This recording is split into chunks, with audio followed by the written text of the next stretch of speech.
Bom, boa noite aos senhores, boa noite às senhoras. Na semana passada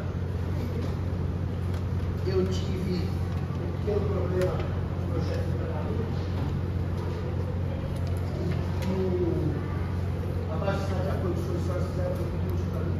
As coisas se resolveram de uma maneira agradável. Uma falta da aula na quarta-feira e tudo se resolveu. Mas muito obrigado pelo apoio de soluções que fizeram para vacinar. O tema de hoje seria aceitação e renúncia da herança, mas não será.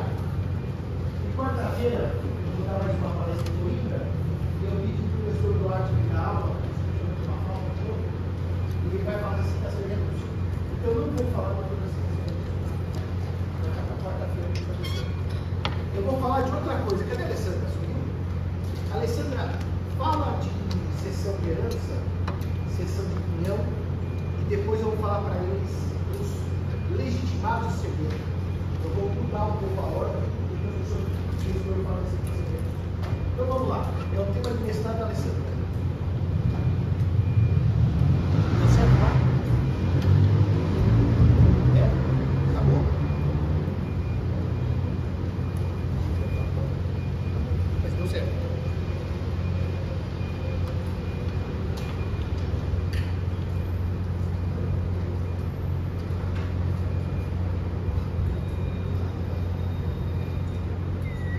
Nós temos alguma aluna Rebeca Gonçalves Pereira? Senhora? Não, é minha amiga. A Rebeca pegou uma bolsa e foi organizada. A senhora pode avisar para ela? Ela vai avisar. É uma bolsa?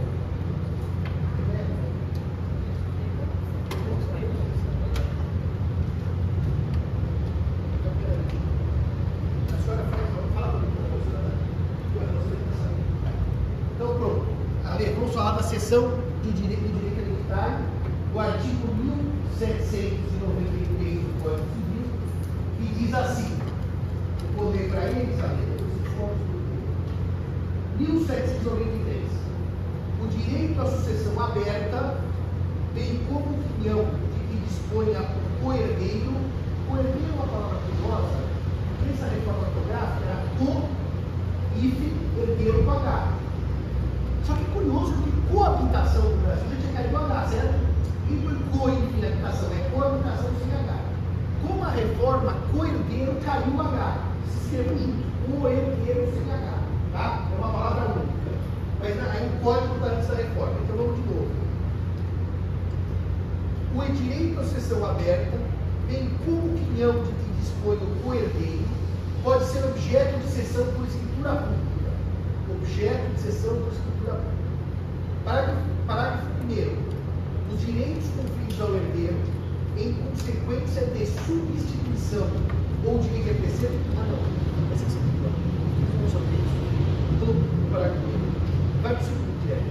É ineficaz a cessão pelo coerdeiro do seu direito hereditário sobre qualquer bem de herança considerado singularmente ineficaz. O parágrafo 3º repete, ineficaz com outra redação.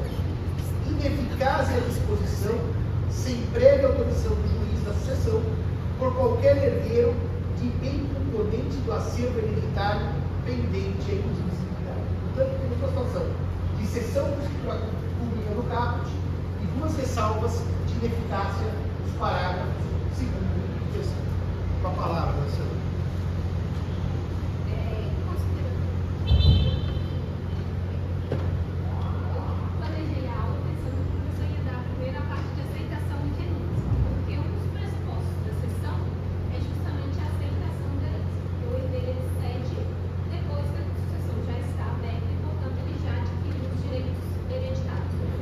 E não aceita, não pode ceder, porque não aceitou. Inclusive, um dos pressupostos da cessão de direitos hereditários é a aceitação, que muitas vezes se dá de forma tácita. Como vocês vão ver, ela pode se dar de forma expressa ou tácita. E um dos atos mais comuns de aceitação da herança é justamente a cessão de direitos hereditários. Que ao contrário da renúncia, geralmente a gente não vê um ato expresso de aceitação da herança. Você vai ver como termo de aceitação. Geralmente, o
geral é afastada pela regra especial. O 108 segue diante do 714.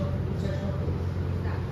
O que vocês vão ver na prática, importante aqui, existem alguns tribunais e dentro dos tribunais algumas varas que aceitam a lavratura de escritura de sessão hereditária por tempo dos autos. Então eles não exigem, muitas vezes, a lavratura de programa de escritura pública de sessão de direitos hereditários. Eles admitem a realização da sessão por tempo dos autos. A exemplo do que é feito com a renúncia, conforme vocês vão ver na próxima aula. A renúncia não pode ser feita ou por escritura pública ou por termo dos autos. E há uma parte da doutrina que chama a sessão de direitos hereditários de renúncia transativa. Na verdade, não é uma renúncia, é uma sessão. Portanto, ela atrai o regramento dessa renúncia por termo dos autos ou por escritura pública. Então, parte da doutrina e, na prática, alguns tribunais aceitam a lavratura de termo para celebrar a sessão de direitos hereditários. Então, na prática, vocês vão ter essa outra forma de celebrar a sessão de direitos hereditários. Por que a sessão de direitos nunca é renúncia? Porque a renúncia é um negócio jurídico unilateral.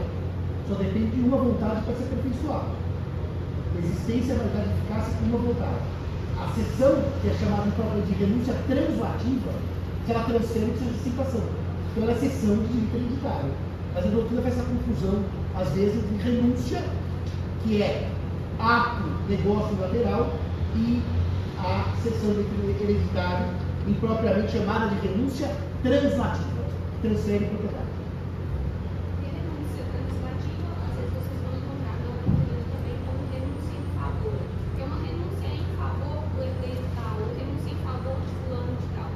Na verdade, é uma sessão em favor da pessoa, então não é renúncia. Tem uma questão interessante que eu trabalhei no trabalho, que tem um artigo do código que fala que não implica aceitação de herança a sessão pura e simples em favor dos demais herdeiros. Essa sessão pura e simples não é sessão, é propriamente a renúncia abdicativa. Se você renuncia pura e simplesmente em favor dos demais, de todos os demais, você na verdade está abdicando da herança, você não está cedendo. Portanto, a sessão pura e simples não é sessão, é renúncia. E a renúncia translativa ou em favor, ela não é renúncia, é uma sessão. Então é exatamente o contrário. Um outro ponto importante da sessão de direitos hereditários também que vocês vão ver é que apesar do caput do 1893 tratar como exceção do direito de sucessão aberta, exceção do plano hereditário, que vocês vão encontrar na prática são escrituras de sucessão de direitos hereditários. Então, ordinariamente as pessoas não cedem direito à sucessão aberta, à opinião hereditária. Não é. Instrumentos de sucessão de direitos hereditários. Ordinariamente dessa forma. Agora, no parágrafo seguinte,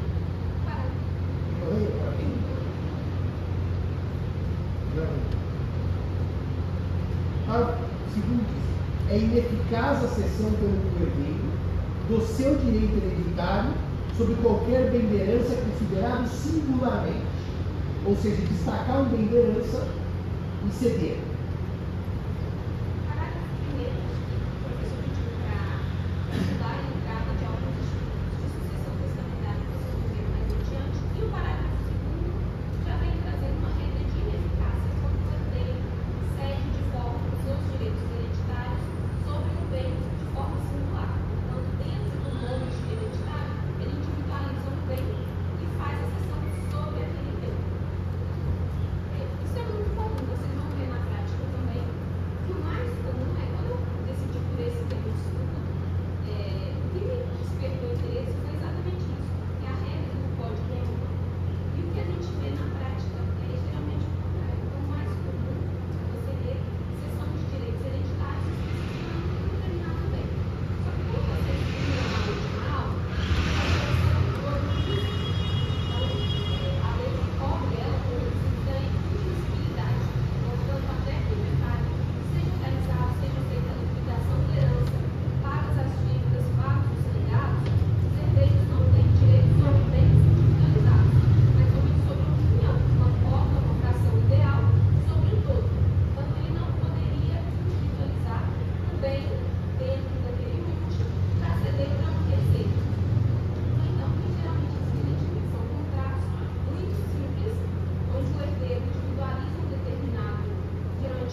autorização judicial ela não é necessária para fazer a sessão sobre bem minoritário.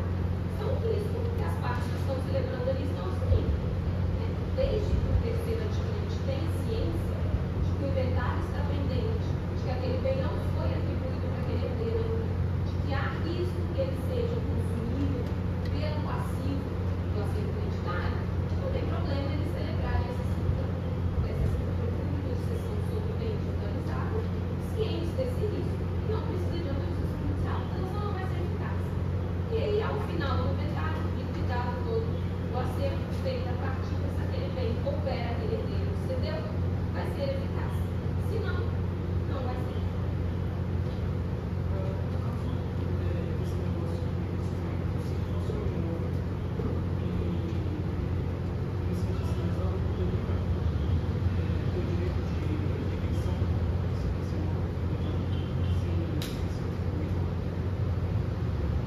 Esse é um dos problemas mais comuns que a gente vê nas decisões de porque é exatamente isso que acontece. O herdeiro cede o direito dele sobre um bem específico, os outros herdeiros não concordam, e sobre eles essa sessão realmente não produziu um efeito, como o próprio código prevê. E geralmente o terceiro adquirente alega boa-fé.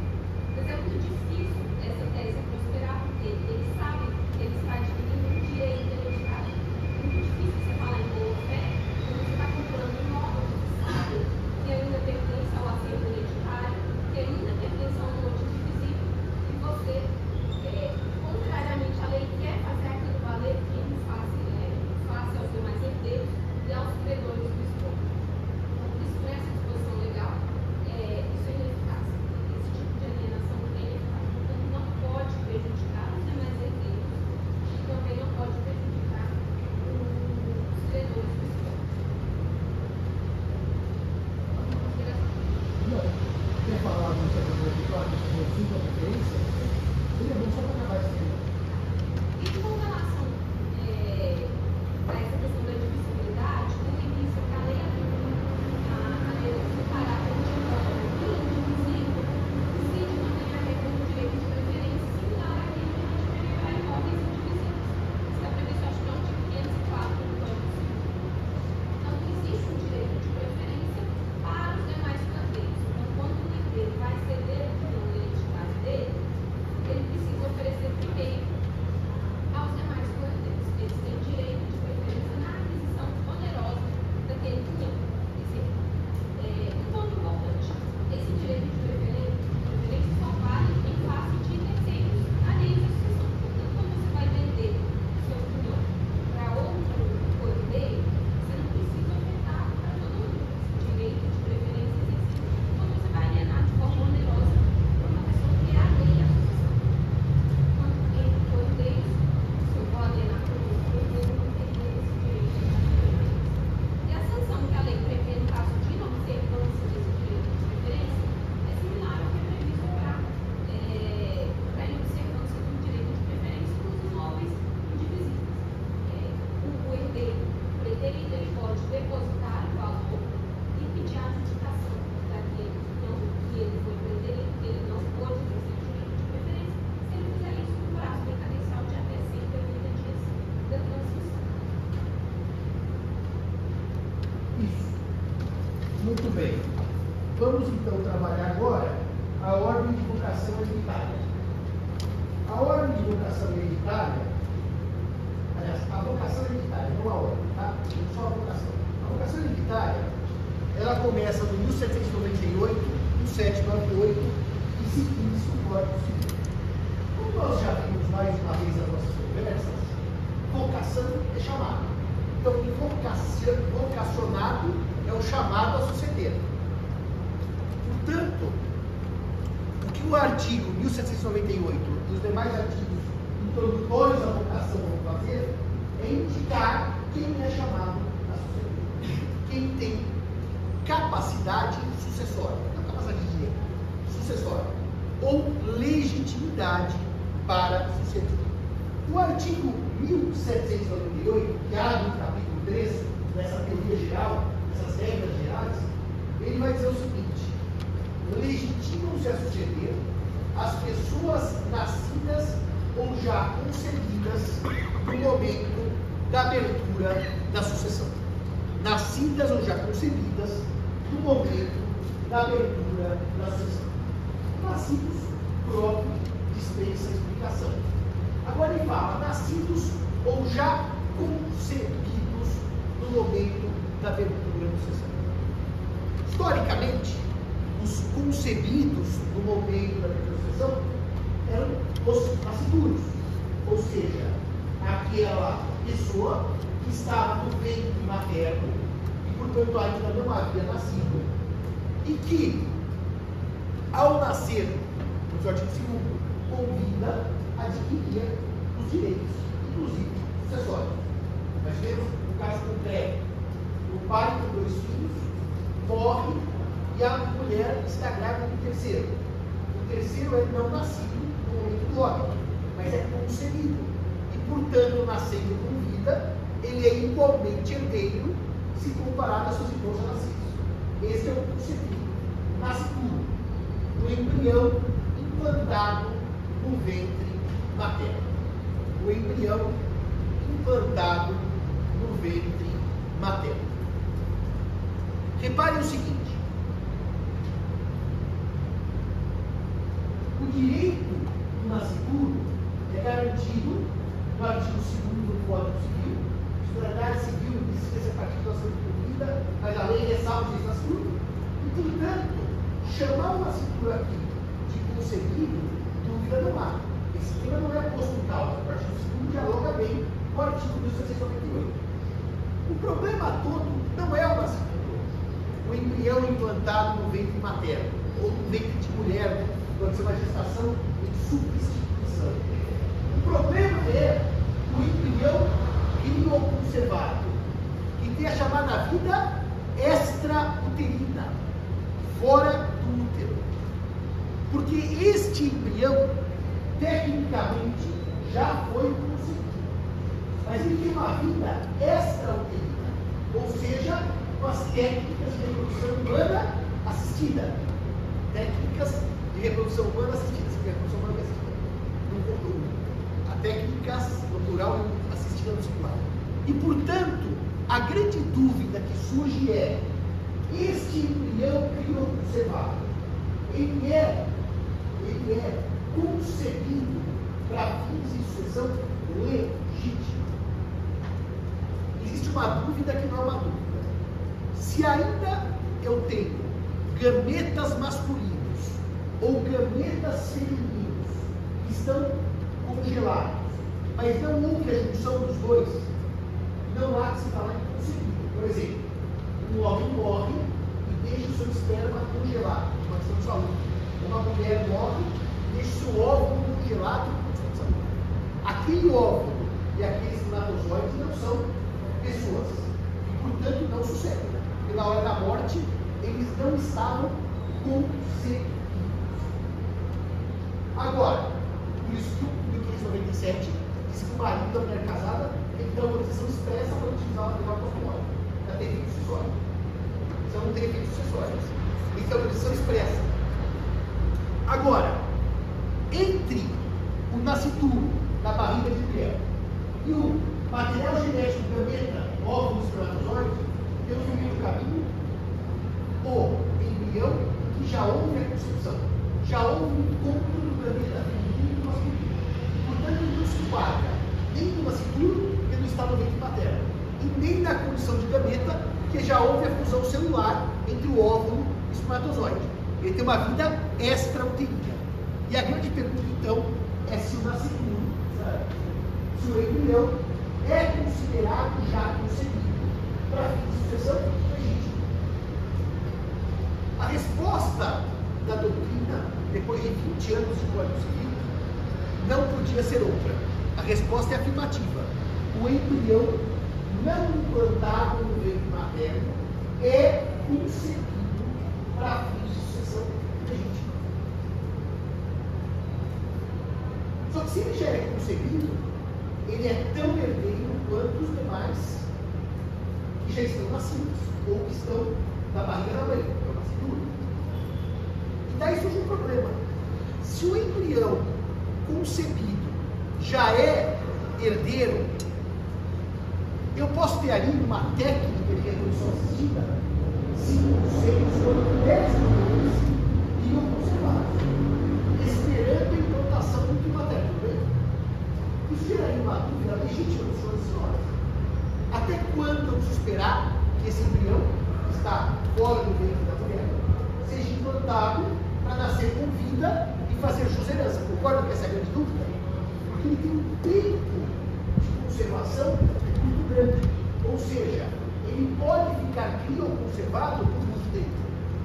Até uma das dúvidas da lei de biossegurança, que permitiu o descarte dos embriões, houve uma grande briga no STF sobre o embrião ter ou ter vida dada para descarte, uma briga de 20 anos. Né? Mas a só é essa, né?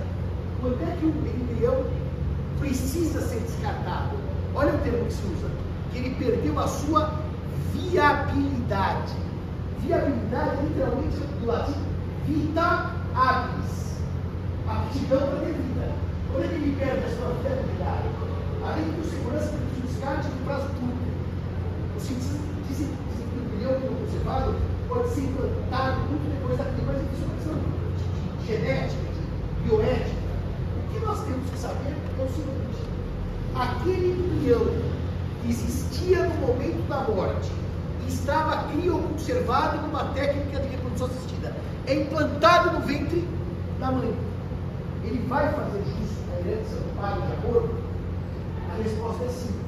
Mas a resposta sim gera algumas questões práticas muito interessantes.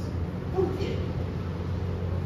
Se o direito fizesse um raciocínio que eu chamaria de fantasioso. Por quê? Porque normalmente quando os casais se utilizam de técnica de reprodução assistida, eles não fazem a implantação de 10 embriões. Mas eu supor que um marido morra, tem 2 filhos já nascidos e tem 10 embriões que não conservados. O valor de 10 são descartados. Se eu dividisse a herança por 12 partes, 10 embriões e 2 já nascidos, vocês concordam comigo que seria no mínimo estranho. E daí os filhos já nascidos vão dizer: e quem disse que esses embriões um dia vão nascer? E eu vou esperar até quando para ter o pedido de herança? Isso geraria uma insegurança jurídica que eu chamaria de inconsequente. Eu estaria apostando no nascimento de 10 embriões que a prática diz que não nascerão. Por quê? Porque você vê que sobram, eles são chamados tecnicamente de embriões excedentários. Excedentários porque excedem os utilizados pela mulher na sua gestação. Excedentários. São lá, no plano. Então, o direito não podia falar que divide 2 para os vivos, mais 10 para os embriões, são 12. Em 12 partes essa herança. Embrião 1, 2, 3, não faz sentido igual. Porque pelas máximas experiências, a chance dos 10 serem implantados é tendencialmente 0. Mais 1, ou talvez 2, podem ser implantados. É verdade. Então, como é que o direito acabou resolvendo essa questão? Eles são concebidos, mas não são passivos. Ele simplesmente o seguinte: ele partilha a herança sem reservar embrião algum para os embriões. Eu repito, se fosse reservar, tinha que reservar 1 quinhão para cada embrião que não conservar. Então, é como se eles não existissem no momento da partilha. Para admitir que eles são sucessores, o marido da mulher casada, o pai do embrião, tem que ter autorizado uma implantação uterina pós-morte, por escrito. Naquele caso, deu uma grande briga, e de um lado estava uma mulher, e de um lado estava um homem, ele morreu, e os filhos dele entraram nessa briga, que era o seguinte, basicamente, tá? Ele deu autorização para ela, um quadradinho de xizinho, para utilizar o material morte-escala. Xizinho, na nossa esperma, xizinho. E ela queria utilizar. E os filhos entraram com uma ação proibindo a utilização do esperma apostôlico. Um dos casos mais famosos foi julgado pelo STJ, ele falou que aquele xizinho era uma autorização inequívoca dele de uso do esperma pós-morte. Mas não sei se é do esperma ou se gera embriões. Não acho que não é esperma, gera embriões. Se ela poderia pós-morte fazer a implantação uterina naqueles embriões. Evidentemente, no caso amoroso, porque o falecido era muito rico, tinha 2 ou 3 filhos do meu anterior, e aqueles embriões seriam os primeiros filhos dele com aquela senhora. E requeria o direito de implantar os embriões. Então, o primeiro filho daquele, eram os primeiros filhos daquele casal. Esse caso é uma grande briga.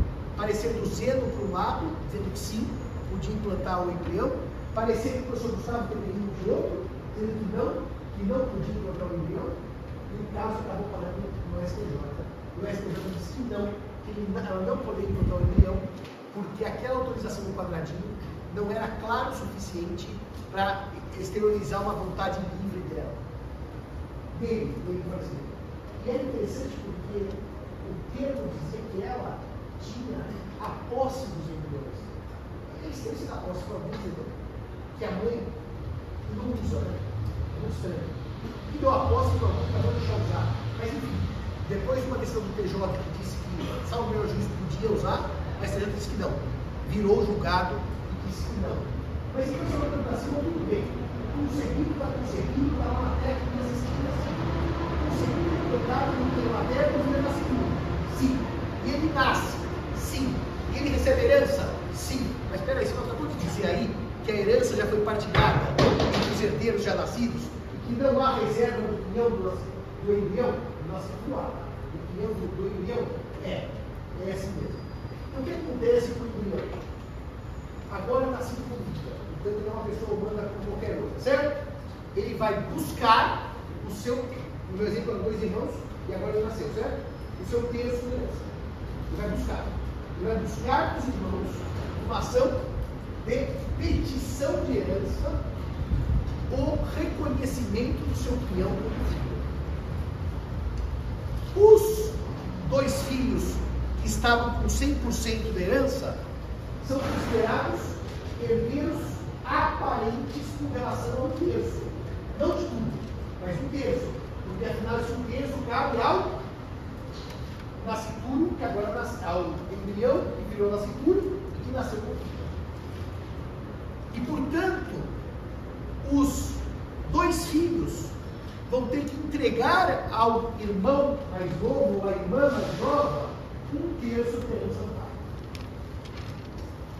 Por óbvio, o senhor vai perguntar, mas irmão, e os frutos de boa-fé já percebidos? Aí na herança, aparentemente, tem várias regras de como se distribui esse quinhão. Mas uma coisa eu lhes digo, eles têm que entregar 1/3 dos bens para este nascido após a morte do pai, mas que já estava concebido antes. Os senhores ainda podem me perguntar, mas irmão, se ele vai fazer jus a 1/3, vamos supor que essa concepção que ocorreu, o embrião ficou com a vida extra-uterina por 10, 15, 20 anos e depois foi implantado. É aqui que eu dizer para vocês que é adulto, que sempre teria cuidado de após 20 anos. Não é questão jurídica, não é biológica. Então ele ficou 20 anos lá, crioconservado, e foi implantado na barriga da mulher, e portanto ele é filho. Ele nasce 20 anos depois. Bom, aí nós temos um problema. É um problema de direito das coisas. O redondo virou quadrado, porque a uso campeão corre inexoravelmente. O nascituro tem a paralisação da uso campeão, porque ele pode ser considerado, ele pode ter essa paralisação, porque ele pode ser considerado absolutamente incapaz, para as teorias concepcionistas, não materialistas. Mas o embrião crioconservado não consegue ter o efeito de interromper a prescrição. A uso campeão vai correr. Então, se nós pensarmos em uso campeão de bens móveis, o maior prazo do Código Civil é 5 anos, também. Móveis, não tem prazo maior para móveis. E para imóveis, o maior prazo de 15 anos. Estão entendendo a lógica disso? Sem a questão dos prazos constitucionais da uso campeão, para o labore, para a moradia, que são de 5 anos. Portanto, a única forma de obstar que o irmão mais novo, que nasceu de uma técnica de reprodução humana assistida, e já estava concebido no plano da morte, receba o seu terço, nesse meu exemplo, que eram 2 irmãos já nascidos e o embrião, é que ele perdeu esses prazos. Mas, irmão, isso gera uma grande confusão. Gera. Mas na prática, isso gera menos confusão do que parece na teoria. E na prática as coisas não são tão simples. Normalmente, quando o casal quer a técnica de assistida, eles utilizam em vida. A implementação pós-mortem da técnica não é proibida nem é vedada, mas é pouco utilizada. Porque no projeto parental daquele homem, ele não quer que a mulher seja mãe do filho dele após a morte, ele quer ser pai, com ele vive. Por isso isso dá menos problema do que a teoria indica. Tá? Vocês sabem onde é que dá problema na petição de herança? Não é o embrião que era concebido, mas foi implantado depois. Sabe quem é? O filho havido fora do casamento. Aí dá problema na prática. Por que dá problema na prática? O pai morre, quantos filhos ele tem? 2. A herança é repartida em 2. Daí aparece o terceiro. O terceiro é filho juridicamente. Ele não tem o nome do pai, mas tem o DNA do pai. Ele faz uma ação investigatória para a paternidade, tudo bem? E ele é reconhecido como filho. Só que os irmãos já partilharam a herança. Estão vendo onde vai dar problema? Quando é que começa esse prazo de prescrição da petição de herança? Essa é boa lei de plano para ele, sabe o que é? Aquele videozinho do Senado, em que eu discuti com o Marcos Luiz Coelho lá no OAB, ou foi com o Flávio Baldino, sobre o início do prazo e a questão que ele falou, tem que pagar custa, sabe aquele debate que eu com ele? Então eu vou pôr aqui no play. De qualquer maneira, senhores, na prática, o problema não dá com o embrião implantado pós-morte por ser raro. Dá com o filho que não era filho, em sentido jurídico, mas já era filho por força do DNA. E daí esse aí vai pedir herança, esse daí vai ter que saber quando é que começa o prazo para pedir herança, quando o prazo, o STF, lá atrás, disse na internet, que o prazo da ação de petição de herança é de 10 anos. Isso era jurisprudência antiquíssima do STF, que está renovado por 10 anos de herança. Só que é claro que os seus alunos que são, que me restam perguntar quando é que começa esses 10 anos, né? Tá, o senhor afirmou que são 10 anos, são 10 anos. E quando é que começa esses 10 anos? Começa a partir do momento que morre o pai.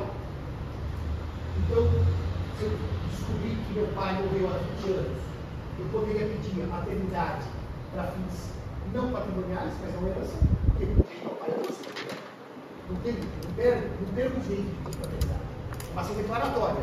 Mas eu já não poderia pedir herança, porque o pai morreu há 20 anos, no prazo de 10, ou os 10 anos não se contam na morte? Os 10 anos se contam no momento que ele é reconhecido. E, portanto, o pai morreu em 2005. Eu entrei com uma ação de responsabilidade em 2025. Passaram 20 anos.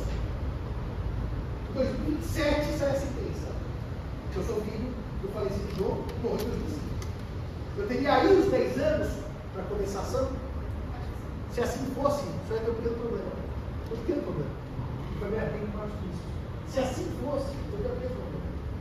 Eu poderia pegar uma ação que é imprescindível, que é a declaração de paternidade, e essa não precisa. Esperar o máximo que eu quisesse e depois pedir a petição de herança. Ou seja, ao invés de acumular, como todo mundo faz, eu quero que declare João meu pai, mais herança, vem tudo. Não é uma coisa sem a outra.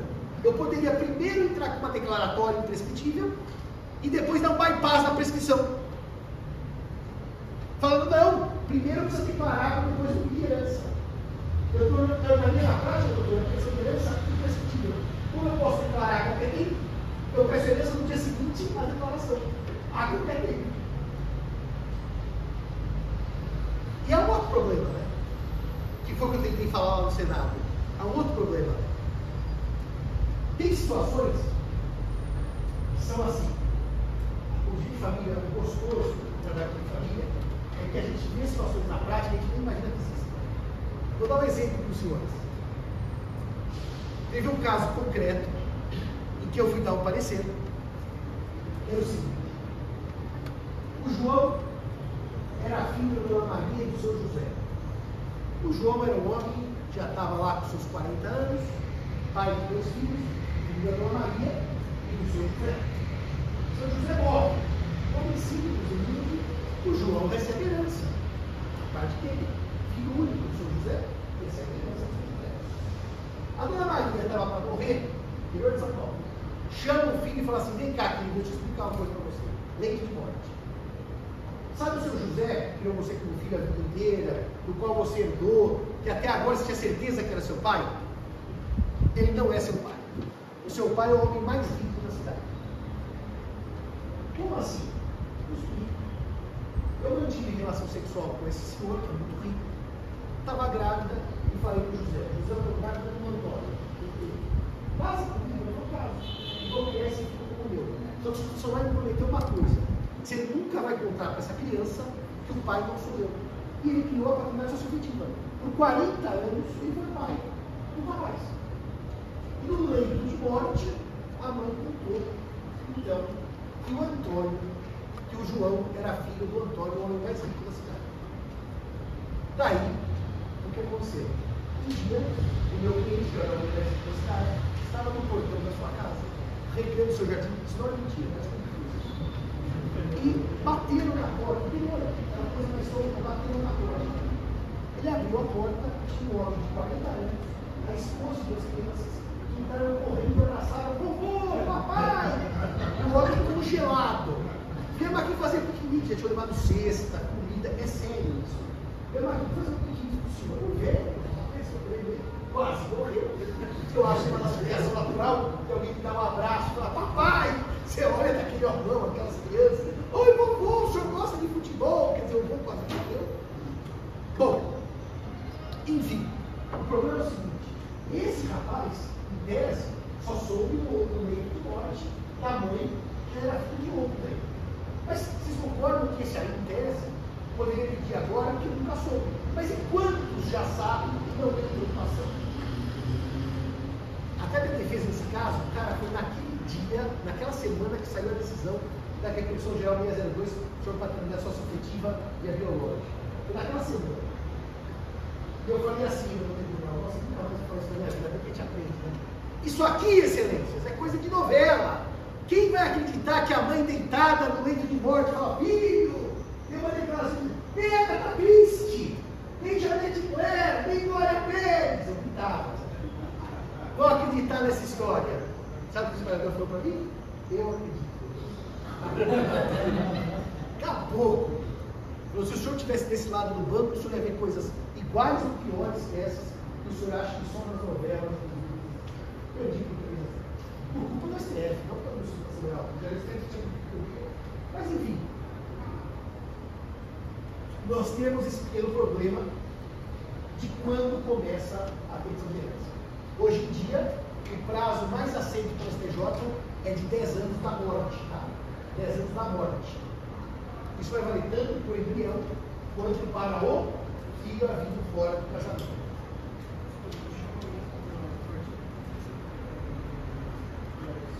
Nada. A partir da hoje que o Maurício é capaz, o senhor vai fazer até cartório. Não tem nenhuma necessidade de publicidade. Não existe isso. Muito bem. Fale.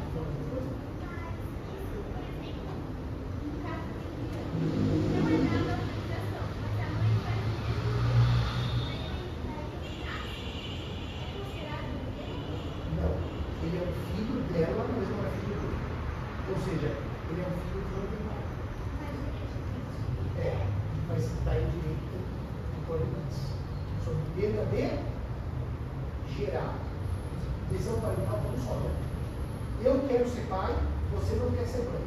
Eu quero ser mãe, você não quer ser pai. A gente pode fazer, mas não vou projeto contrário. Nosso. Precisamos separar. Vocês conhecem aquele caso que é verídico? Eu até estudei para ser verídico. A moça que fez sexo oral no banheiro e guardou o esperma do moço lá nos Estados Unidos e fez inseminação artificial. E um dia apareceu e ele era pai. Cuidado, senhor.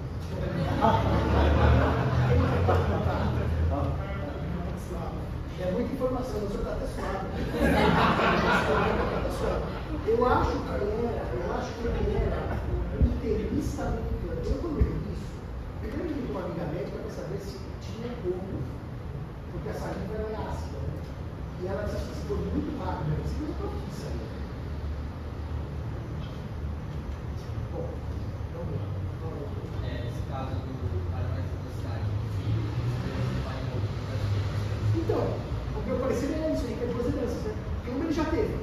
Agora ele quer do outro também. Então ele não quer pai, ele quer herança. Essa é a tese. Chamada, que aliás eu conheci termo, e virou tão morta que até durante o seu dia uma palestra no dia 19. Das ações argentárias. São ações que eu quero dinheiro, eu quero pai. Eu não queria pai. Eu não fui levar para ter um pai. Para saber quando é que ele tem a herança. Agora, posso contar uma coisa para o senhor que aconteceu nesse caso? Eu cheguei e fiz um parecer absolutamente lindo. Uma advocacia absolutamente linda, feita com outro escritório coordenado, um parecer de advocacia. Nós ganhamos em primeira instância. E disseram que esse rapaz, olha o papai do senhor, ele não é filho, ganhamos em primeira instância. Até lembro do Nazares aqui. Só que nós estamos tudo, nós estamos fazendo sucessório. Nós queríamos estabelecer o planejamento, não para prejudicá-lo, mas para evitar partidas piores. Quando nós ganhamos em primeira instância, o senhor, que era o pai, e o gênio que foi ao nosso escritório, o champanhe, para nos homenagear. Oh, que maravilha, melhores negócios do mundo. Eu falei, não caia nessa. Isso vai ser revertido no PJ. Então, nós ganhamos em primeira instância. Vamos acabar o plano sucessório, pelo amor de Deus. Que é isso? Como se o senhor não confia no seu trabalho, eu confio. Então, nós vamos perder o PJ. Eles largaram o plano sucessório para comemorar a vitória anterior. O PJ virou nesse dia que falou para mim, que eu acredito, e ferrou o plano sucessório porque não acreditamos. Eu falei, nós ganhamos em primeira instância, nós vamos perder o PJ. Já vi os ventos no STF. Já havia ventos nesse sentido. Mas foi isso. Bom, agora vamos falar do 1799. Agora somos legitimados à sucessão testamentária. Na sucessão testamentária, podem ainda ser chamados a suceder. Chamados a suceder. Filhos ainda não concebidos de pessoas indicadas pelo testador. Filhos ainda não concebidos de pessoas indicadas pelo testador, desde que vivas estas, ao abrir-se a sucessão. Ou seja, é a chamada prole eventual. Por testamento, eu posso dizer, deixo o carro ou deixo os meus bens ao primeiro filho de Maria. Eu posso. Quem é o primeiro filho de Maria? Ninguém, porque a Maria ainda tem 10 anos de idade. 10 anos, 15. Agora, evidentemente, que se eu disser isso, que quando eu morro, Maria já tem o primeiro filho, ou está grávida do primeiro filho, nasceu, essa deixa se aperfeiçoou de imediato. E já nasceu o primeiro filho de Maria, não é mais prole eventual, era a prole que eu escrevi, mas hoje tem lá o Joãozinho, a Antônia, tá? Ou, se Maria já morreu, é impossível ter o primeiro filho, se ela morreu, se não o primeiro filho. Chama-se caducidade. Lembra-se? Ineficácia do testamento? Porque eu disse, deixo para o primeiro filho de Maria, eu morri, Maria já havia pré-morrido, e a criança não tinha nascido. Daqui a pouco nós vamos ver como é que o código resolve um prazo para a prole eventual nascer. Eu já vou mostrar para vocês. Mas tem esses dois lados. Ou já é nascida, ou está grávida, ou não vai estar cedo porque já morreu. Daí nós temos esses espaços mais claros. Depois tem um interstício que é mais tumultuado, eu explico no 800 daqui a pouco, tá? Eu explico no artigo de baixo. Então, quem é legitimado CD? A prole eventual. O primeiro filho de Maria. O primeiro filho de Maria. 2. As pessoas jurídicas.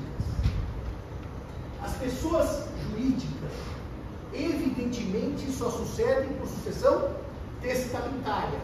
Não está na ordem de vocação hereditária a sucessão da Fundação Arcadas, a sucessão da empresa XPTO. A pessoa jurídica só sucede por testamento.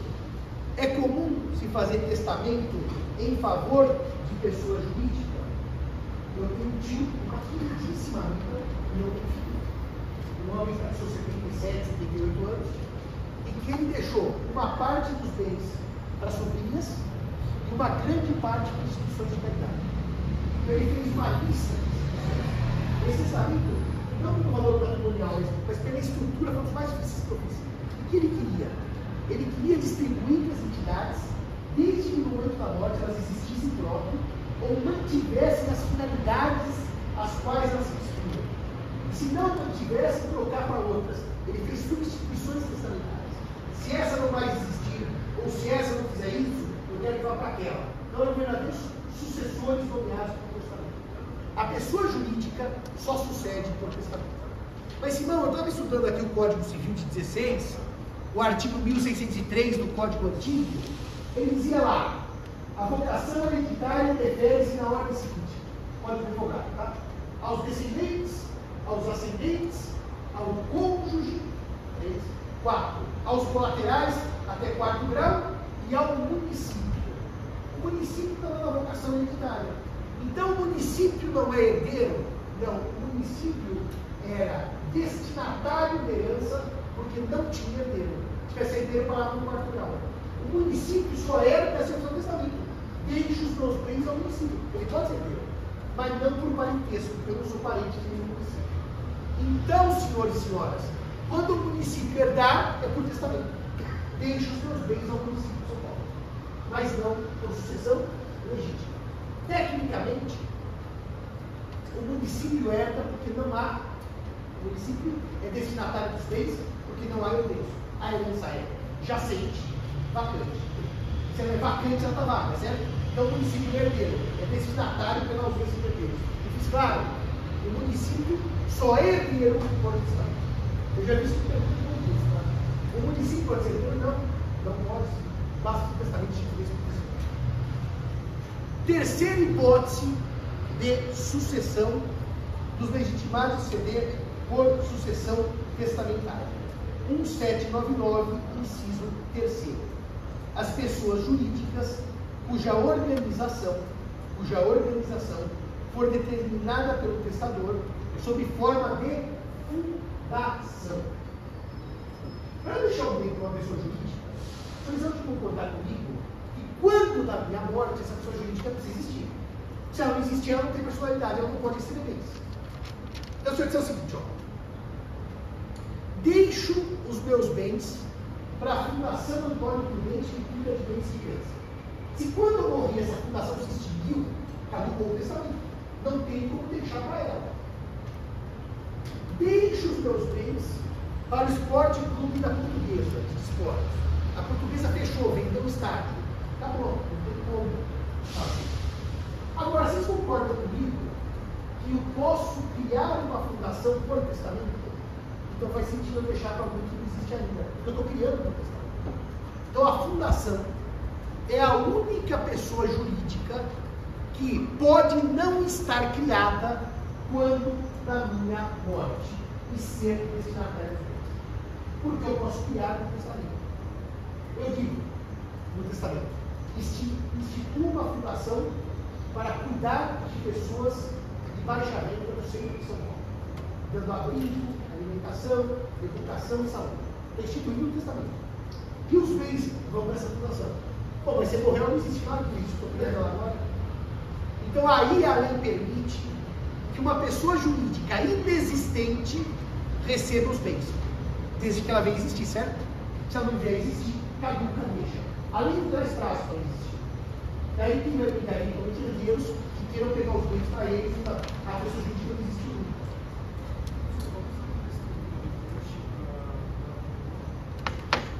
A estrutura de trust não é igual à fundação. Ela é bem própria, ela é bem diferente. No Brasil, há uma grande corrida do que é de trust.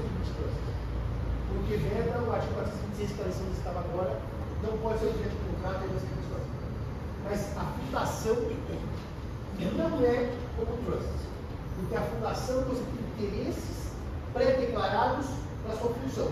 Interesse: cuidar da Mata Atlântica, conservação de dobradouros, cuidar de pessoas carentes, pesquisa para o câncer, pesquisa para o células tronco. O trust não, tem um beneficiário que vai receber. Não tem um objetivo, não tem uma função. É conservar o patrimônio para oferecer não está em questão da fundação. Você não pode ter uma fundação para conservar o patrimônio do meu filho João de quem crescer. Não dá para fundação para isso. No Brasil não se admite. Muito bem. Esse é o 799 nos seus 3 incisos. O artigo 1800, então, ele vai dizer o seguinte: no caso do inciso 1 do artigo antecedente, lembra-se que eu deixei uma herança para uma prole eventual ao primeiro filho de Maria, ao primeiro filho de José. No inciso 1º do artigo antecedente, os bens de herança serão confiados, após sua liquidação ou partilha, ao curador nomeado pelo juiz. Os bens, como não nasceu a prole eventual, primeiro filho de Maria não nasceu, tem que ficar sob alguma administração. Porque eles ficarão sob curatela. Tecnicamente não é curatela. Vamos chamar de curadoria sobre os bens da prole eventual. Que ainda não nasceu. E quem é o curador desses bens? Salvo disposição testamentária, a lei fala de curatela, mas tecnicamente não é curatela, é curatela de uma pessoa, aquele de patrimônio, caberá a pessoa cujo filho esperava ter por herdeiro. Ou seja, a Maria, se a prole eventual do primeiro filho de Maria, eu morro, não nasceu o primeiro filho, ela é curadora dos meus bens, esperando chegar o nascimento do filho. E além disso, que se não for por esse caminho, serão indicadas as pessoas do artigo 1775 do Código.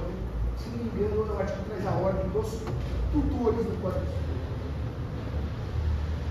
Bom, os poderes, deveres e responsabilidades deste curador, assim nomeado, regem-se pelas disposições concedentes à tutela, à curatela dos incapazes do que couber. Curatela dos incapazes do que couber. Uma coisa estranha, novamente, é que é uma curatela patrimonial. Eu estou cuidando de pessoa única, estou cuidando de patrimônio esperando a prole eventual, deixar de ser prole eventual e nascer. Em bom direito civil, essa curatela tem um nome. Ela é uma curatela patrimonial, não pessoal. Ela se chama cura-rei. Cura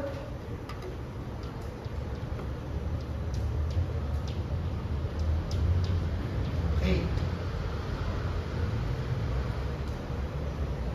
Ou seja, curatela de bens, cuidando de pessoas. Porque a prole eventual não pode conceder um projeto de pessoa. Muito bem. Daí o artigo prossegue no parágrafo 3º. Nascendo com vida ao herdeiro, ser-lhe-á deferida a sucessão com os frutos e rendimentos. Frutos e rendimentos produzidos desde quando? Desde a morte do titular. Porque afinal, por ficção, ele é herdeiro lá de trás. Senão quem ficaria com os frutos desse período, entre a morte e o nascimento? Ninguém. Então é como se, por ficção, a prole eventual fosse nascida no momento da morte. Claro? É uma ficção. Ela vai aproveitar de todos os frutos produzidos até aquele momento. Agora vem o parágrafo mais interessante, que é o parágrafo 4º.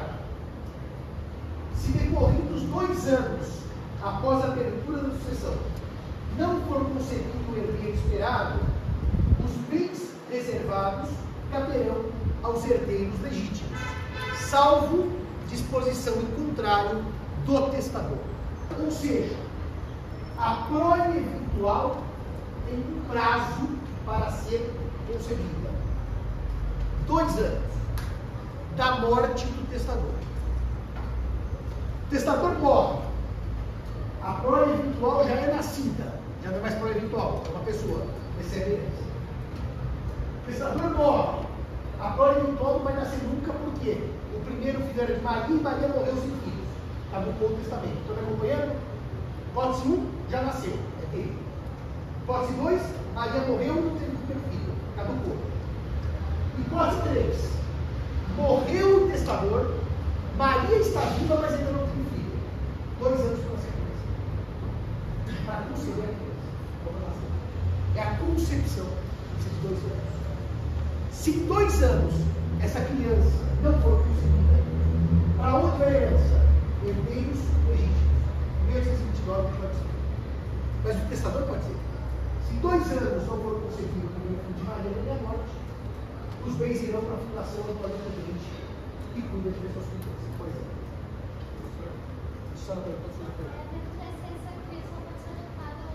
Essa é uma das questões mais interessantes que eu tenho com isso.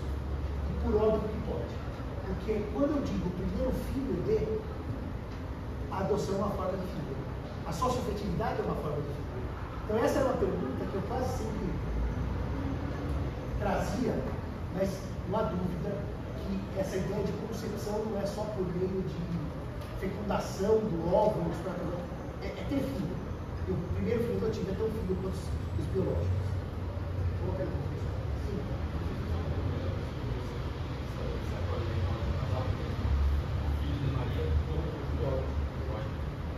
E como está no testamento e é disponível, eu posso fazer o que eu quiser. Em tese. Se não ofende ninguém. É o filho de Maria com o João. Esse caso da adoção é um processo longo, como você não é criança, pode ser o filho mesmo, você nesse processo está adotado. Me parece que uma língua eu quero deixar, porque deixa eu só dar uma nota para responder a sua pergunta, que é excelente. Vocês concordam comigo que nesses 2 anos você tem um problema jurídico? Quem que é dono da herança? Nesses 2 anos? Está esperando nascer, pode nascer, mas não nasceu. Quem que é dono da herança? Quem que é titular de propriedade? Vamos de novo. Deixo todos os meus bens ao primeiro filho de Maria. Maria está com 25 anos, só que não tem filho ainda, nem está grávida. Eu tento ela chegar aos 27 para ver a concepção. Quem é dono dessa herança de hoje até daqui a 2 anos? Quem é o titular dessa herança? Quem é o proprietário dessa herança? É o único caso do sistema, eu escrevo muito bem isso no Código Civil Comunitário, que a herança fica acéfala. Não bypassa na cesinha. Não bypassa, não passa moleque na cesinha. Não diz para vocês que o último suspiro do morto é o primeiro sorriso do vivo? Le mort césile vif. Então eu pergunto para vocês, o sistema quer, o sistema quer uma herança acéfala? O sistema acha interessante ter uma herança sem titular? Nem por bem, nem por mal. Por isso que a leitura tem que ser decidida. Se a adoção demorar 10 anos, a gente não suporta essa espera para dizer que vai ser o primeiro filho de Maria. São 2 anos. Sem choro nem vela. Onde é que explica isso? É uma leitura sistêmica. Porque a herança sem titularidade. Posso até mais longe. Bens sem titularidade são um problema do direito privado. Por isso, se o senhor jogou um cachorrinho no mar, chama-se abandono, e alguém se a senhora do cachorro, ele vira propriedade no segundo seguinte. Se o senhor acabar de lavar roupa no quarteirão para buscar o cachorro, o senhor já perdeu o cachorro. Ah, mas eu acabei de jogar, foi 1 minuto. Eu me arrependi. Alguém se assinou já deu. Para evitar bens sem titularidade. Tem que ser quando você constitui, então, né? O processo humaniza que toda essa vida. Ou seja, como é que quando alguém não tem produção, como se essa crise declara a pessoa? É injusto isso. Teoricamente, a gravidez biológica tem esse período que ela fez. Mas é verdade. Mas é que assim, me parece que todo o sistema fica lógico que não passa muito de 9 meses e nem muito antes. Ou seja, um controle desse nascimento. A adoção seria uma coisa sem controle. Tem razão, não é equivocado, não. É que sem controle, não.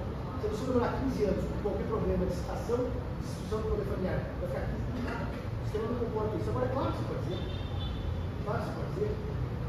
Das saídas, né? Das saídas. Aumentar esse prazo não parece que não. Para evitar a herança certa. Você fala, desejo ou herança, os filhos de João. João tem filho e não sabe desse filho e aparece depois. No caso de 10 anos ou 2 anos? Não, é de petição de herança. São 10 anos. Por quê? Porque o João Tese tinha um filho naquele momento, mas não sabia. Então completou o problema dos dois. Tinha antes. Só que precisa de 10 para pedir herança. Esse é o artigo 1799 e 1840. Fechei os dois, tudo bem? Vamos agora fazer uma coisa nessa meia hora que nos resta, que é o seguinte. Eu vou dar a regra agora para os senhores. Agora não é mais importante. É mais importante. Eu vou dar para os senhores a regra. Eu vou explicar para os senhores o que são classes de herdeiros, graus, para a gente depois, após a aula de gestão de quarta, na segunda que vem, começar a partir regras. Eu vou dar a estrutura da sucessão legítima do Brasil. A estrutura da sucessão legítima do Brasil, ela toma por base dois conceitos e duas regras de ouro. Classe de herdeiros e 2, grau de parentesco.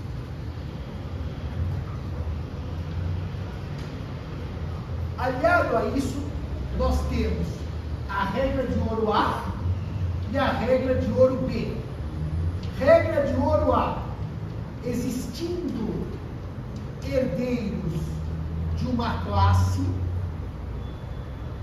não são chamados a suceder os da classe subsequente.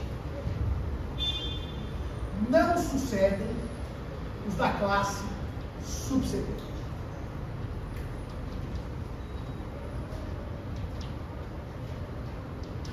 A exceção a essa regra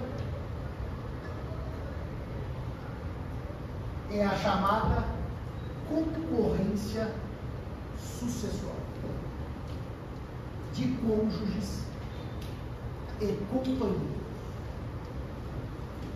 De cônjuges e companheiros.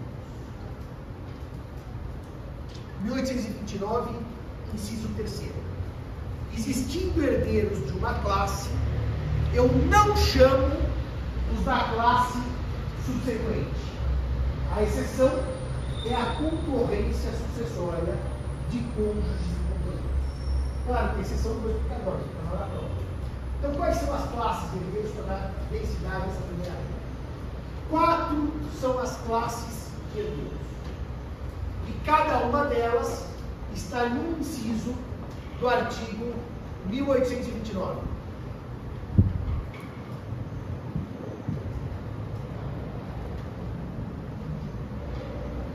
Primeira classe, classe dos descendentes. Filhos, netos, bisnetos, trinetos. Vocês sabem que netos em parentesco com meus descendentes não há limite de graus. Tá? Então, para baixo. Filhos, netos, bisnetos, etc. Segunda classe de herdeiros, os ascendentes. Pai, avô, bisavô, trisavô, até o infinito. Não há limitação na classe ascendente também. Por isso que se eu morro, tenho filhos e meus pais, meus filhos herdam tudo. Porque os descendentes, primeira classe, excluem os ascendentes da classe. Então, ele é classes, uma classe exclui a outra. É por isso que se eu tiver filho, meus irmãos não herdam, são colaterais. É outra classe. Está bem claro, né, de classe? Primeira classe, descendentes. Segunda classe, ascendentes. Terceira classe, cônjuge ou companheiro.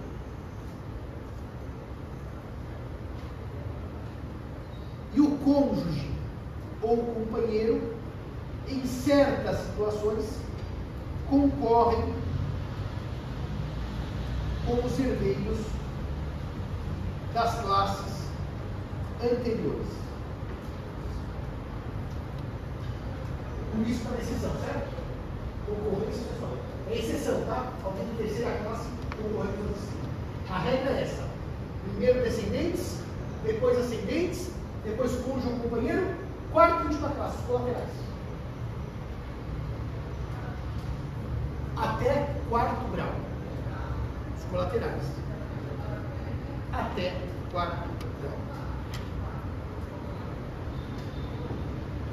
Portanto, meus amigos, só nessa primeira ideia aqui, está aí no caderno de vocês, vocês percebem o seguinte: se eu morro e não tenho descendentes em primeira classe, e não tenho ascendente em segunda classe, o cônjuge já dá tudo certo, mesmo não tendo irmãos, mesmo não tendo sobrinhos. Isso é um grande erro na linguagem popular. Eu acho que se eu morro casado, sem filhos e sem meus pais, os irmãos participam, não participam. Depois eu vou mostrar para o regime do seguinte: aqui são as linhas gerais para concluir a estrutura. Regra de ouro número 1, doutor: existindo herdeiro de uma classe, não se chama a sucessão da classe subsequente. Exceção: concorrência de cônjuge. Está bem clara a regra número 1. Regra número 2: dentro de uma mesma classe,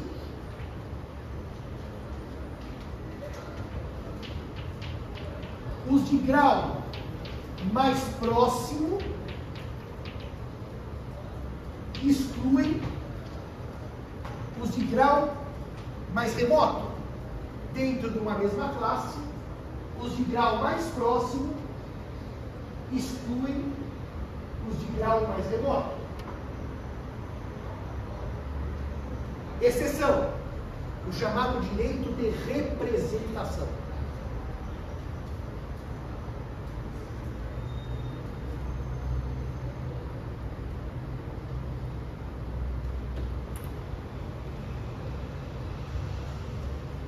Senhores, essa aqui vocês sabem de coisa ao teatro, né? O João morre, ele tem 2 filhos, a Maria e o Antônio. Por sua vez, cada um dos dois tem mais 2 filhos. A herança vai do avô para os netos ou para os filhos dele, que são do primeiro grau? A herança não pula graus, como regra. Vai para os graus mais próximos, que excluem os graus mais remotos. Portanto, se eu tenho, doutora Alessandra, o meu pai vivo e o meu avô, pai do meu pai vivo, meu avô não entra nesse segundo grau para o meu pai. Eu vou desenhar as árvores depois, essas são regras gerais, tá? Depois eu tenho a árvore, é por caso concreto, eu tenho motivo. Então os senhores aprenderam o seguinte: classe são 4. Graus de parentesco depende se está lá descendente, ascendente, etc. Agora, o colateral tem uma limitação de grau, é 4 grau. Ninguém a partir do lateral vai de 4 graus. Descendente e ascendente não há limite de graus. Exceção: representação global. Em algumas situações,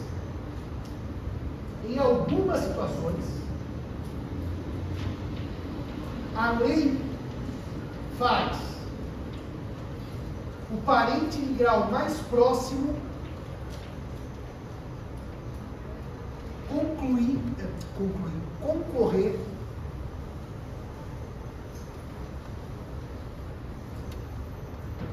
com o de grau mais remoto. Isso aqui eu vou pôr na lousa, é um exemplozinho só, eu tenho exemplos que é sistemática, só para vocês entenderem. Vocês também sabem isso aqui na prática, querem ver? Se o A falece, tem o filho B e a filha C, que é pré-morta, tudo bem? O B tem um filho que é o B1, e a filha C tem 2 filhos que são o C1 e o C2. Portanto, essa está morta, o resto está tudo vivo. A para o seu filho B, primeiro grau. Para o seu neto B1, segundo grau. Estão me acompanhando na conta de graus? A para sua filha C, primeiro grau. Para os seus netos C1 e C2, segundo grau. Regra de ouro: grau mais próximo exclui grau mais remoto. B herda e B1 nada recebe. Seu pai está vivo. Estão de acordo? Aqui, C não pode herdar, porque morreu antes de A. Mas C1 e C2 herdam por representação. E nós vamos nessa herança 50% para B, 25% para C1 e 25% para C2. Alguém não entendeu essa minha conta? Por que C1 e C2 herdam? Porque herdam por representação. Depois eu vou explicar quando que aplica essa regra, quando não aplica essa regra, quais são os casos que ela se aplica. Mas está claro que é representação? C1 e C2 representam C, que era a filha do morto. Está claro isso para vocês? O grau de C1 e C2, segundo grau, grau mais remoto, mas mesmo assim concorre mais próximo. Chama-se representação. É excepcional essa regra, essa situação. A concorrência de grau mais próximo do grau mais remoto é excepcional. Só quando a lei expressamente autoriza. Depois eu vou mostrar o artigo que eu autorizo isso. Está claro? Sim.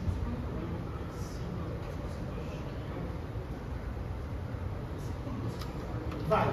Pode acontecer exatamente isso. Dissipando. O senhor vai ver que na aula que vem que eu devia dar, eu vou mostrar ao senhor montando árvores. Nós vamos fazer algumas coisas. É isso mesmo que o senhor disse. O senhor está prevendo uma questão que pode ocorrer. Entendemos essa próxima regra? Grau mais próximo exclui grau mais remoto, com exceção o direito de representação. Essas duas regras de ouro não vêm escritas no código. Elas são leituras do sistema como um todo. Ou seja, quando você pega os artigos de sucessão legítima e nenhum pelo outro, você chega às conclusões que eu cheguei. Isso não está escrito. É reprodução de vários artigos. Isso aqui, portanto, não está num artigo. É uma leitura sistemática de sucessões. Tá? E guardem isso. Se os senhores guardarem isso ajuda os senhores a resolverem quase todos os problemas de sucessão. Mais um ponto relevante. Quando B recebe, B herda por direito próprio, C1 e C2 por representação. Lembra que eu falei agora? E o que vocês não notassem? A diferença de herdar e partilhar da terminologia. B herda por direito próprio. Ou seja, a partilha é por cabeça.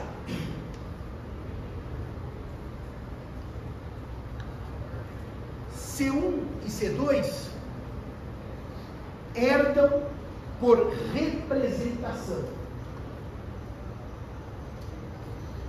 E a partilha é por estirpe. Estirpe é por família.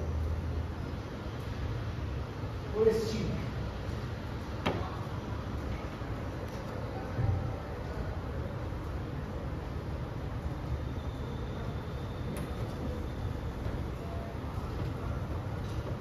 Eu vou agora mostrar aos senhores os exemplos na lousa.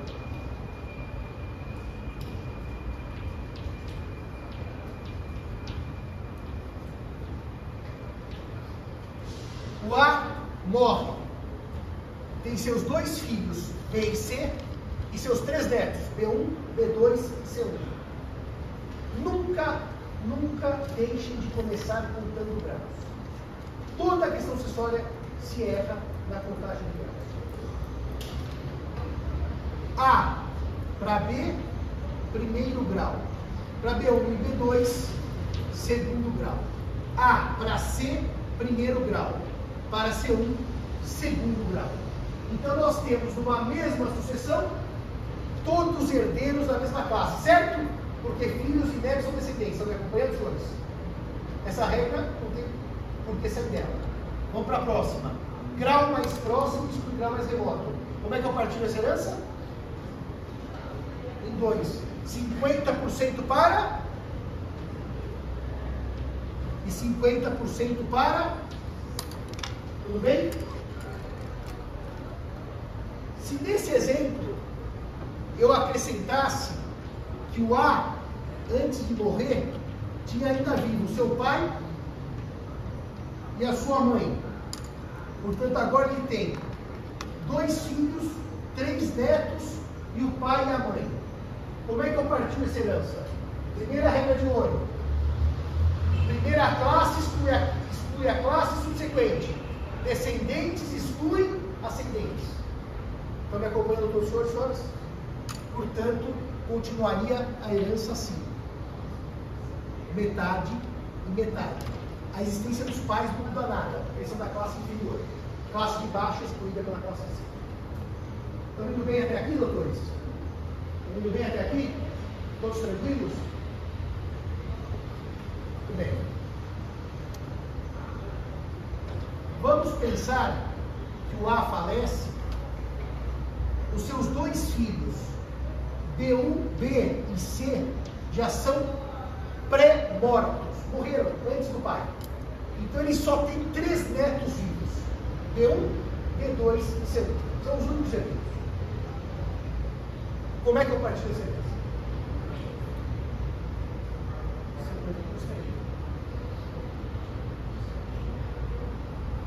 Pode ser 25, 25 e 50, ou pode ser 1/3, 1/3, 1/3.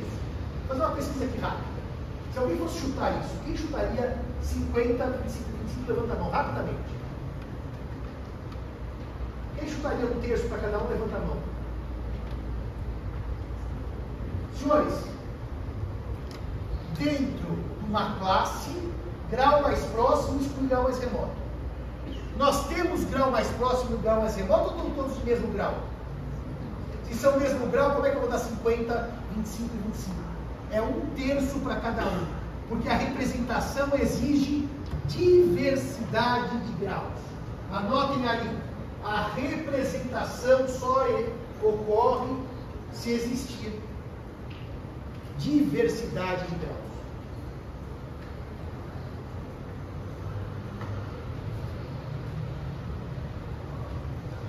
Tudo bem? Tem 1/3 para cada um. Ficou claro isso por quê? Porque todos são igualmente netos. Todos igualmente descendentes de segundo grau. Agora, se nós vamos acertar, porque eu já fiz uma luz exemplo. Por que no caso do C está vivo e o B1 e o B2 vivos, mas o B morto, por que vai metade, 1/4 e 1/4? Por que nesse caso eles herdam o que esse receberia? Chama representação. Como é que vocês fazem essa conta? Vocês outorgam metade para esse que morreu, ficticiamente, e dividem entre os seus descendentes. É uma ficção. Vocês põem meio aqui, que é o que caberia a ele se vivo fosse. E dividem. Metade de meio a 1/4. Está bem claro com vocês? O maior erro no concurso público, o maior erro em prova, é quando tem todos os netos, igual grau, continuar dividindo pelos filhos. Não, são todos netos. Todos segundo grau. 3 netos é 1/3 para cada um. 4 netos é 1/4 para cada um. Está claro isso? 5 netos é 1/5 para cada um. Por exemplo, se tudo é assim, ó. 2 filhos, né? Um tinha 4 filhos, um só tinha 1.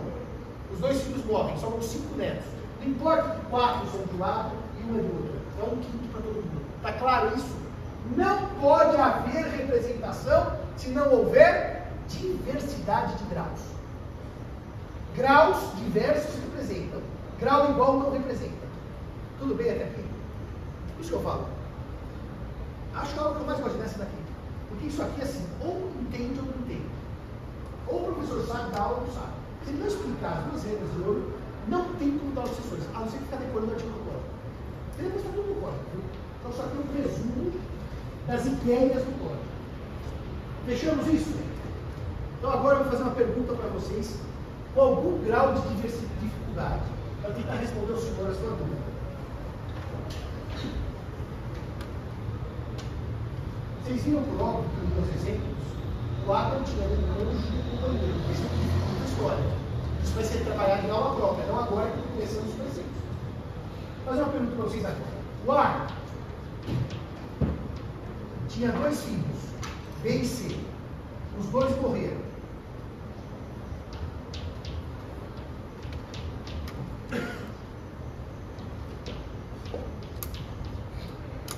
O filho B e o filho C morreram. O neto D morreu. Então, o A tem agora os netos E, F e os bisnetos GH. Nunca comece em partilha sem contar graus, tudo bem? Precisa contar grau. A no seu filho, primeiro grau. No seu neto, segundo grau. A no seu filho, primeiro grau. Para os seus netos, segundo grau. Para os seus bisnetos, terceiro grau. Concordo que nós temos agora descendentes de vários graus. O senhor perguntou, mas vai tendo grau, vai partilhando? Todos são igualmente descendentes. Precisa saber quanto não para cada um, certo? Agora nós temos um problema aqui. Nós temos um problema aqui. Qual é o problema? A primeira linha, que é a linha dos filhos, já não existe mais, certo?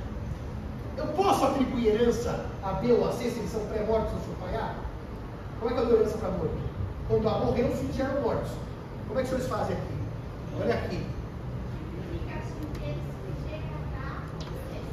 Ó, corta essa linha, como se não existisse, não existia. Aplica 1/3 para E, 1/3 para E e 1/3 para F, certo? Essa linha morreu. Eu não posso começar a dividir essa aqui em cima. E desse 1/3, 1/6 e 1/6. Entenderam isso aqui? Por que eu pulei a primeira linha aqui? B e C já eram mortos. Eu não posso dividir aqui, não está morto. Começa a linha de baixo.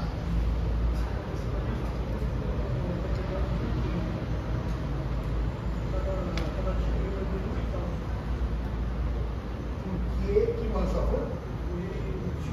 Ah, não. Depois eu mostro. É lateral. Vai dar explicação. Depois eu mostro. Os senhores entenderam de qualquer maneira como é que se faz essa divisão? Se a primeira linha desapareceu, começa a contar a segunda. Se a segunda desapareceu, começa a terceira. Tudo bem? Se no meu exemplo, senhores e senhoras, tudo isso aqui também tivesse morrido antes, só tinha o G e o H, é metade para cada um. Porque as duas linhas anteriores já tinham perecido inteiras.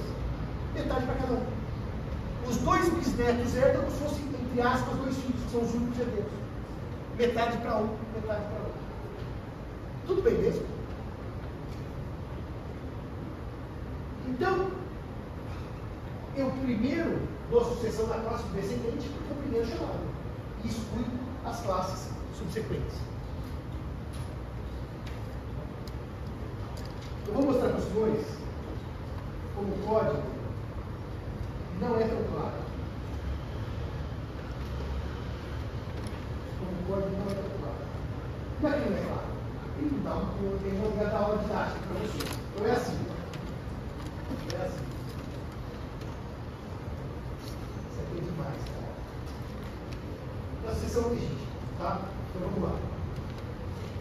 É o 1833. Entre os descendentes, os em grau mais próximo excluem os em grau mais remoto. Viram lá minha regra do outro. Entre os descendentes, o em grau mais próximo exclui o em grau mais remoto, salvo de representação. Portanto, o artigo 1833 é para você, salvo de representação. 1834. Os descendentes da mesma classe têm os mesmos direitos à sucessão dos seus ascendentes. Ou seja, todos os filhos, por serem filhos, partilham por igual. Têm os mesmos direitos. Se for todos os netos, por igual. Porque daí não tem essa diferença de grau. Ou todos os filhos por igual, ou todos os netos por igual. Os netos, chega a 4 netos por igual. Não pode misturar gerações. E daí tem a representação. 1835. Na linha descendente, os filhos sucedem por cabeça.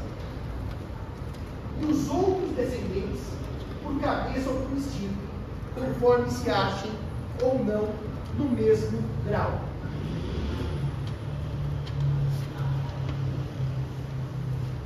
Para terminar a aula de hoje, eu vou pôr 2 exemplos que os senhores já anotaram no caderno, para ver se ficou claro o que é partilhar por cabeça ou por instinto. Já está no caderno, ambos já estão no caderno. A tem 2 filhos, B e C, netos B1 e B2. B é pré-morto. A tem 2 filhos, B e C, ambos pré-mortos, e 3 netos, B1, B2 e C1. Nesse meu primeiro exemplo, C recebe 50%, porque é descendente de primeiro grau. E B1 e B2 recebem 50%, que era do seu pai B, dividido por 2, 25 para cada um. Pergunto, nesse meu primeiro exemplo só, C herda por direito próprio? Sim. Então partilha por cabeça. B, pré-morto. Os filhos B1 e B2 herdam por representação e partilham por extinto. Está bem claro isso aqui? Neste caso aqui, para a gente encerrar a aula de hoje, nós já vimos que B1, B2 e B3, e B1, B2 e C1 herdam 1/3 cada um, certo? Eles herdam por representação ou por direito próprio? E partilham por cabeça. Não há representação, porque todos são do mesmo grau. Partilham por cabeça. Herdam por direito próprio. Então, doutora, veja que o 1835 vai dizer, o que eu li agora há pouco, tá? 1835. Na linha descendente, os filhos do morto sucedem por cabeça, sempre. E os netos? Depende. Pode ser por cabeça ou por direito próprio. Está bem claro, por cabeça ou por estilo. Depende se há uma concorrência. Está bem claro isso? Portanto, senhores e senhoras, o artigo 1833, 1834 e 1835 estão na lousa. Só que é melhor explicar pela lousa depois de ler o contrário. Os artigos não são novos. Ficou bem claro isso? Tanto que precisaria acontecer agora para a gente conseguir aula, que começa na segunda-feira aqui. Não tem descendente, certo? Se não tem descendente, eu subo, né? Vou chamar os ascendentes. Porque grau mais próximo, porque uma classe, segundo da classe subsequente. Então nós vamos começar. Depois que você começou na quarta, trabalhar a citação de renúncia da sucessão dos ascendentes. Vamos chamar os ascendentes. Pressupondo que o morto não tem descendente. Se tiver descendente, a gente não chama descendente. Fica só com descendente. Está bem claro isso, senhores? O que é mais comum, doutora? A pessoa morrer deixando os filhos ou os pais? Por isso que a sucessão da classe do ascendente é uma sucessão que ninguém dá bola na hora de mudar o código. Ninguém liga. Porque é antinatural eu morrer deixando meus pais. É natural eu morrer deixando meus filhos. É antinatural. Não é um caso de idolatria. Não é um caso que gera comoção. Que é raro. Por isso que é um caso menos preocupante. Isso é um caso que ninguém investe tempo discutindo. Todo mundo se preocupa da sucessão descendente, que é o natural pelas leis da vida. Fechado isso, senhores.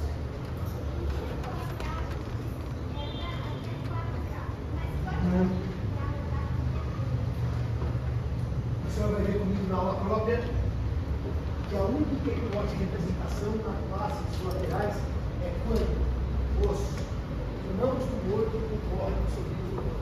Os parentes colaterais de quarto grau serão do quinto grau.